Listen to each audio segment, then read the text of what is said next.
बिस्मिल्लाहिर्रहमानिर्रहीम।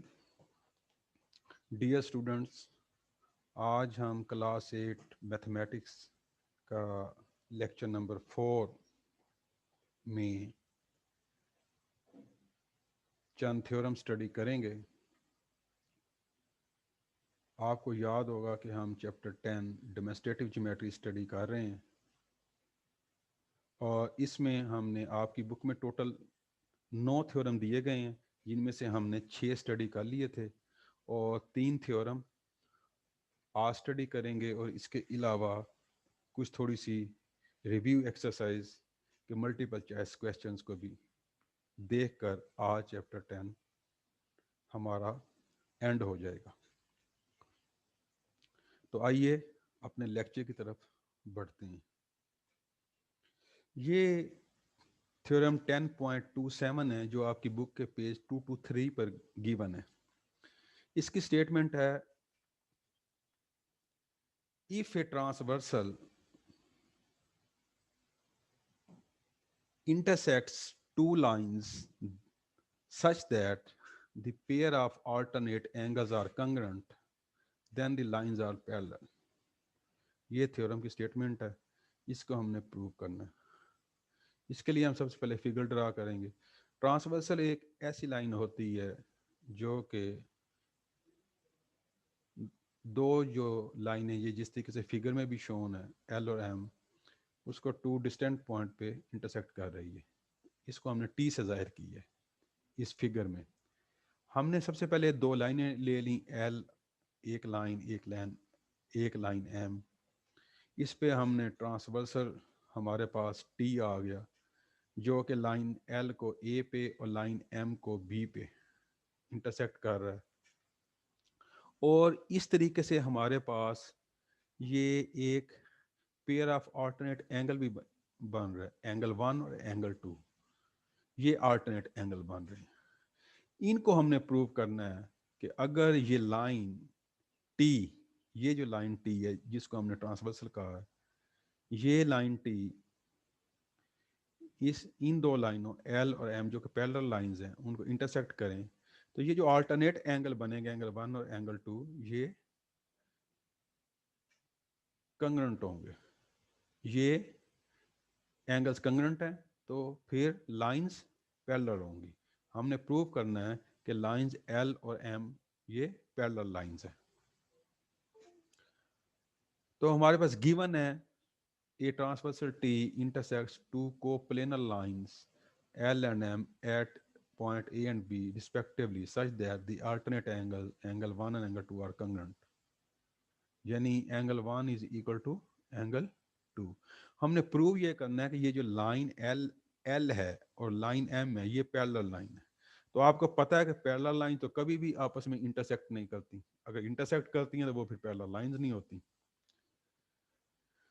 तो हमने ये प्रूव करना है कि लाइन एल पैरेलल है लाइन एम के। लेकिन हम कंट्रेरी सपोज कर लेते हैं कि suppose L is not parallel to M, यानी लाइन एल एम के पैरेलल नहीं है। तो अब जब लाइन एल एम के पैरेलल नहीं है तो जाहिर बात ये कहीं पे इंटरसेक्ट करते हैं। तो हमने ये देखें, फिर हमने ये इसको हमने सपोज कर लिया कि ये पॉइंट सी पे भी लाइन एल और एम इंटरसेक्ट कर रही हैं ईच अदर। तो आप देखें फिर ये हमारे पास ये एक ट्राइंगल बन गई A B C, that is अच्छा। और इसमें एंगल 1 जो है वो फिर एक्सटीरियर एंगल हो गया और एंगल 2 जो है वो अपोजिट इंटीरियर एंगल हो गया। तो हमने पढ़ा था कि exterior angle of a triangle is always greater than opposite interior angle. तो इस लिहाज से एंगल 1 बड़ा हो गया एंगल 2 से। लेकिन हमें गिवन तो था कि एंगल 1 और एंगल 2 इक्वल हैं। तो दो बातें एक वक्त में तो ठीक नहीं हो सकती कि एंगल 1 और एंगल 2 इक्वल भी हैं और एंगल 1 बड़ा भी है एंगल 2 से। एक वक्त में सिर्फ एक ही बात ठीक हो सकती है। और ये जो हमारे पास 1 और 2 हैं, इसको हमने 1 कह दिया, इसको हमने 2 कह दिया। ये 1 और 2 एक टाइम पे ठीक नहीं है, ट्रू नहीं है। इसका मतलब ये है कि जो हमने सपोजिशन की थी कि L is not equal to M, sorry, L is not parallel to M. ये जो दो लाइनें ड्रा करके इसको हमने ये कता किया, इसका मतलब ये है कि L is not parallel to M. वो हमारी सपोजिशन ही रॉन्ग थी। तो जब हमारी सपोजिशन रॉन्ग थी तो इसका का मतलब ये है कि फिर एल अगर एम के पैरेलल नहीं है वाली हमारी जो हमने हमने सपोज किया था वो रॉन्ग है, तो फिर क्या है, L is parallel to M. क्यों? क्योंकि एंगल वन इज, ये जो है एंगल टू से बड़ा, ये पॉसिबल हो ही नहीं सकता। क्यों? क्योंकि गिवन है कि angle one is equal to angle two है। तो गिवन के तो हमने अपोजिट तो हम यानी कोई भी बात ठीक नहीं हो सकती, क्योंकि हमें ऑलरेडी स्टेटमेंट में उन्होंने ये कहा था कि अल्टरनेट एंगल जो हैं ये कंग्रेंट है। तो इसलिए L is parallel to M. ये जो दो दो लाइंस हैं ये पैरेलल टू, आपस में पैरेलल है, ये इंटरसेक्ट नहीं करती। तो यही हमने साबित करना था कि लाइन एल और लाइन एम आपस में पैरेलल है। तो ये हमने प्रूव कर दिया। नेक्स्ट, अब हम नेक्स्ट थ्योरम की तरफ बढ़ते हैं। ये आपकी बुक में पेज 224 पे थ्योरम 10.28 गिवन है। ये कन्वर्स है पिछले थ्योरम का। अगर हम गिवन और प्रूफ को, मैंने आपको पहले भी बताया था कि अगर गिवन और प्रूफ को हम इंटरचेंज कर दें तो वो कन्वर्स बन जाता है। तो अब ये उस थ्योरम का कन्वर्स है, यानी ये जो अभी हमने लास्ट थ्योरम किया है ये उस थ्योरम का कन्वर्स है। कन्वर्स ऑफ थ्योरम ऑफ 10.27 जो अभी अभी हमने प्रूव किया लास्ट। तो इसकी स्टेटमेंट है कि if a transversal intersect two parallel lines the alternate angle so formed are congruent. वो पिछले थ्योरम में 7th में हमने प्रूव किया था कि अगर वो एंगल्स अल्टरनेट एंगल कंग्रेंट हैं तो लाइंस पैरेलल होंगी। अब लाइंस पैरेलल हैं और अल्टरनेट एंगल कंग्रेंट होंगे, ये हमने साबित करना है। तो वही हमने फिगर ड्रा कर ली। फिगर ड्रा इस तरीके से की हमने कि ये दो लाइंस ले ली एल और एम, ये हमने सपोज किया कि ये पैरेलल हैं। ये हमने पैरेलल लाइंस हैं, ये टी ट्रांसवर्सल हमने ये हमारे पास टी जो है वो ये ट्रांसवर्सल है जो लाइन एल को एंगल ए और लाइन एम को एंगल बी पे इंटरसेक्ट कर रहा है। और ये फिर एंगल बन गए एंगल 1 एंगल 2, ये अल्टरनेट एंगल हैं, एंगल 3 एंगल 4 ये अल्टरनेट एंगल हैं। ये हमें गिवन है। ये transversal T intersects two parallel lines L and M at point A and B respectively। और ये एंगल 1 और एंगल 2 ये हमारे पास एंगल 1 और एंगल 2 ये एक अल्टरनेट एंगल का पेयर है। और फिर हमारे पास एंगल 3 और एंगल 4 ये हमारे पास अल्टरनेट एंगल का पेयर है। तो हमने प्रूव क्या करना है, हमने प्रूव ये करना है कि ये जो एंगल 1 है और ये एंगल 2 ये कंग्रेंट है। इसी तरीके से एंगल 3 और एंगल 4 कंग्रेंट है, यानी पेयर्स ऑफ अल्टरनेट एंगल ये कंग्रेंट है। तो प्रूव हमने इस तरीके से करना है कि हमने कंट्रेरी सपोज कर लिया। हमने प्रूव तो ये करना था कि angle 1 is equal to angle 2, यानी अल्टरनेट एंगल इक्वल है। लेकिन हमने कंट्रेरी सपोज किया कि angle 1 is, let suppose not ये इक्वल, यानी angle 1 is not equal to angle 2, measurement angle 1 is not equal to measurement angle 2। Then जब वो इक्वल नहीं है तो ये हमारे पास जो लाइन है बी सी, ये देखें, ये हमने ये थोड़ा सा हमने बी सी एक डैशेस लाइन शो की हुई है फिगर में। B C intersects the line M such that measurement angle 1 is equal to measurement angle A B C, यानी ये जो है ना ये ए बी सी, ये वाला एंगल ऊपर वाला, ये लाइन से ये ट्रांसवर्सल के नीचे, और ये सारा एंगल तो एंगल 2 है, लेकिन ये डैशेस लाइन और ये ट्रांसवर्सल के दरमियान एंगल बन ए बी सी, ये इसके इक्वल है। So L is parallel to B C, L is parallel to B C. Alternate angle जो हैं तो वो जाहिर बात है आल्टरनेट एंगल इक्वल होते हैं, तो वो इसलिए लाइन एल एम के पैरेलल नहीं है, बल्कि line L parallel to B B C है। लेकिन हमें गिवन में था कि लाइन एल पैरेलल एम के है, तो स्टेटमेंट 1 और 2, ये 1 और 2 दोनों तो ठीक नहीं हो सकती एक वक्त में। इसलिए जो हमने सपोज किया था कि angle 1 is not equal to angle 2, वो रॉन्ग है, और angle 1 is equal to angle 2 ये ठीक है, यानी जो हमें गिवन है ना ये ठीक है, इसको हम 3 कह देते हैं। अब आप फिगर में चेक करें तो ये एंगल 1 और एंगल 3 180 डिग्री के बन रहे हैं, और ये एंगल 1 और एंगल 3 180 डिग्री, एंगल 2 और एंगल 4 ये भी 180 डिग्री। तो जब राइट हैंड साइड इक्वल है, लेफ्ट हैंड साइड भी इक्वल आएंगी, तो यहाँ से हमारे पास measurement angle 1 plus measurement angle 3 is equal to measurement angle 2 plus measurement angle 4। ये 1 और ये हमारे पास चूंकि ये राइट हैंड साइड ये 180 degree, 180 degree measurement angle 1 plus measurement angle 3 is equal to 180 degree, और इसी तरीके से measurement angle 2 plus measurement angle 4 is equal to 180 degree. तो राइट हैंड साइड इक्वल, इसका मतलब लेफ्ट हैंड साइड इक्वल। यहाँ से फिर measurement angle 1 plus measurement angle 3 is equal to measurement angle 1 plus measurement angle 4। ये देखें ना, यहाँ हमारे पास ये measurement angle is equal to measurement angle 2 हमें गिवन है, तो इसका मतलब ये है कि मैं मेजरमेंट एंगल 2 की बजाय मेजरमेंट एंगल पुट कर सकता हूँ। तो मेजरमेंट एंगल को अब दोनों साइडों से हमने सब्ट्रैक्ट कर लिया। जब दोनों साइडों से हमने मेजरमेंट एंगल 1 को सब्ट्रैक्ट किया तो हमारे पास angle 3 is equal to angle 4 आ गया। तो ये हमारे पास दोनों जो अल्टरनेट एंगल का पेयर था, ये एंगल 1 एंगल 2 के इक्वल आ गया, और एंगल 3 एंगल 4 के इक्वल आ गया। तो यही हमने प्रूव करना था कि लाइंस अगर पैरेलल हों तो अल्टरनेट एंगल्स कंग्रेंट होते हैं। तो ये हमने कन्वर्स भी प्रूव कर दिए। अब हम नेक्स्ट थ्योरम की तरफ बढ़ते हैं, जो कि आपकी बुक में पेज 225 पे दिया गया, और ये बड़ा इंपॉर्टेंट थ्योरम है। इस थ्योरम को ये अक्सर ये वाला थ्योरम एग्जाम में भी आ जाता है, तो इसको आपने ज़रा बड़े अच्छे तरीके से स्टडी करना है।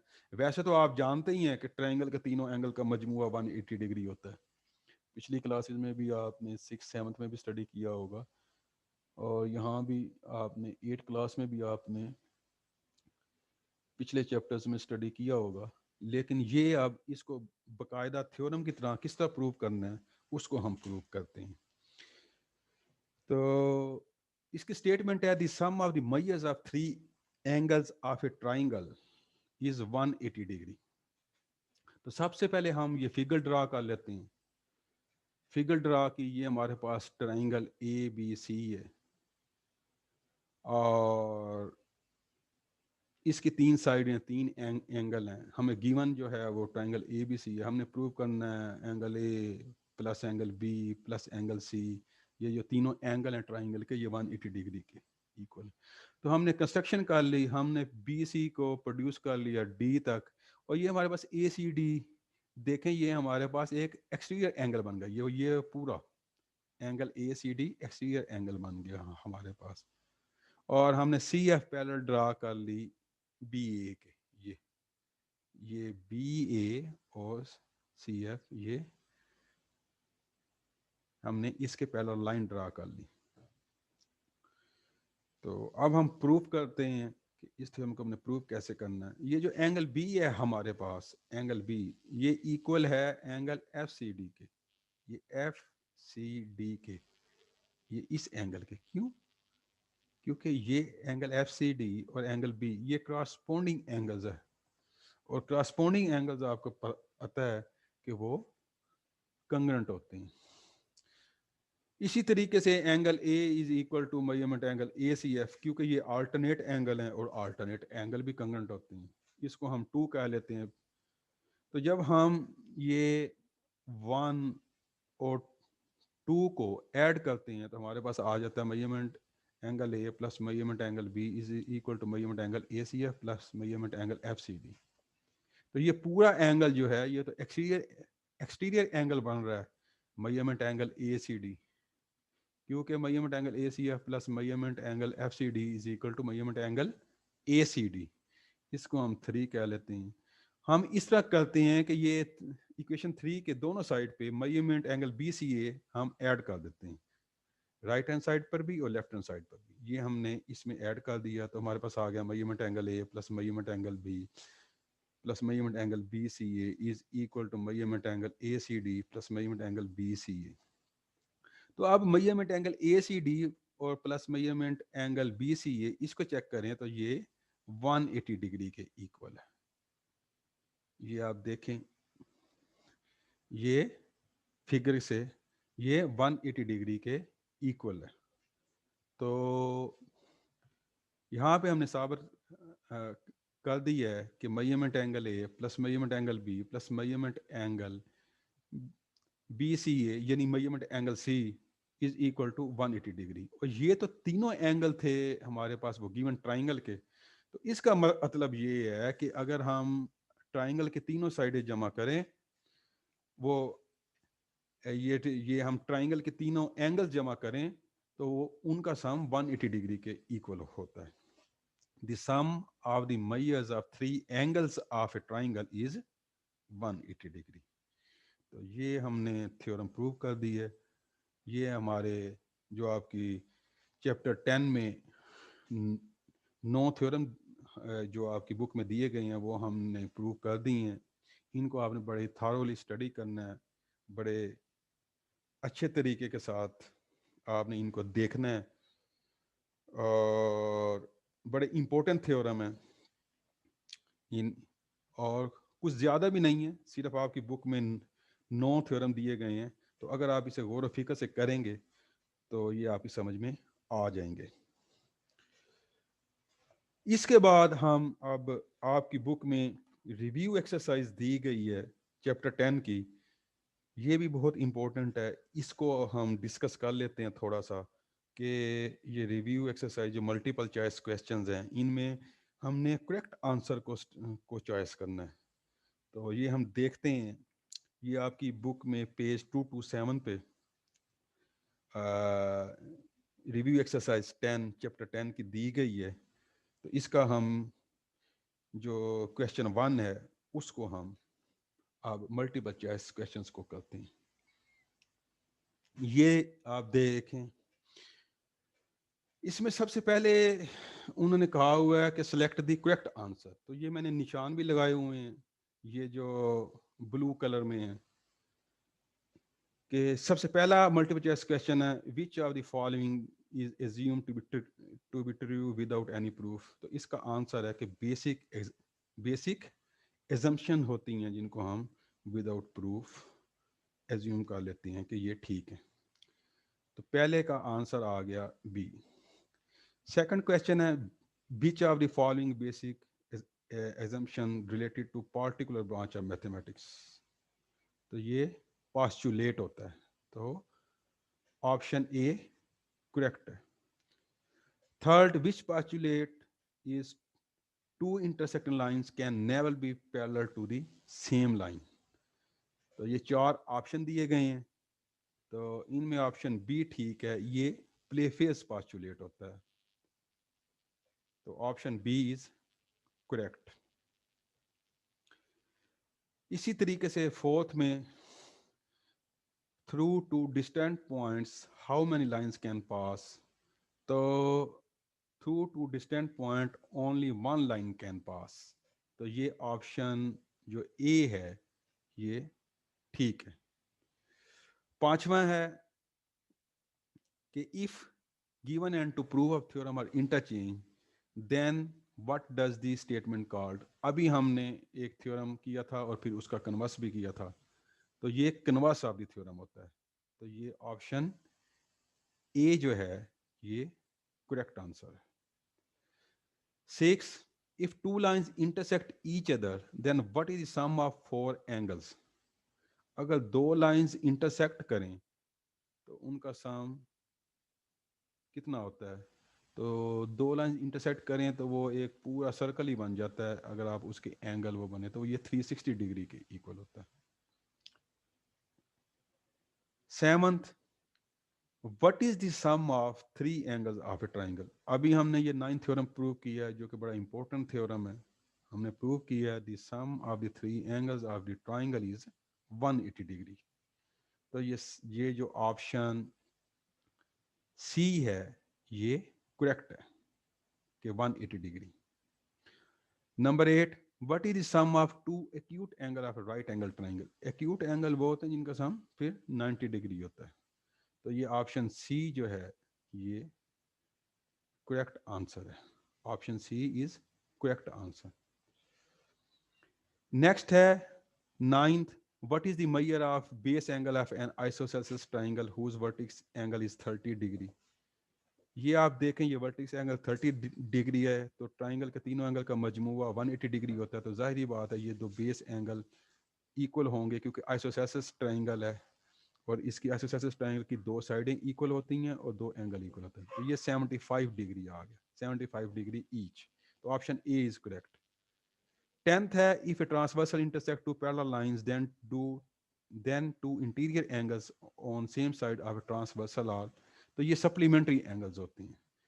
तो ये ये 10th पार्ट का ये जो आंसर है वो बी करेक्ट है कि ये एंगल सप्लीमेंट्री एंगल होते हैं। इस तरह हमने चैप्टर 10 जो है ये अब हमारे पास एंड हो गया। नेक्स्ट हम इंशाल्लाह चैप्टर 11 स्टडी करेंगे। टिल देन अल्लाह हाफिज़।